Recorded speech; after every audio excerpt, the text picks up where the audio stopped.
Tapos dito naman yung pinaka-sensitive. Yung pinaka-sensitive na manok. Yan, diba?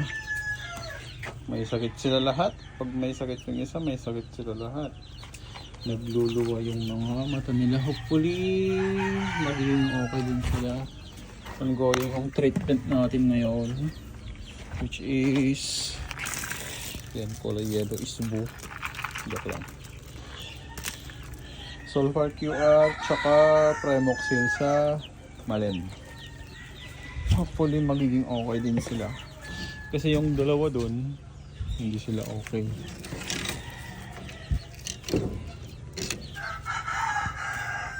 Tara.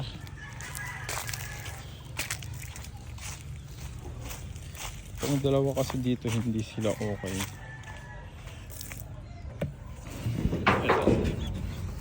Pero hopefully, maging okay din sila soon. Diba? Pagaling lang kayo dyan mga rupa. Okay, bye. Update ko kayo pag ano, okay na sila.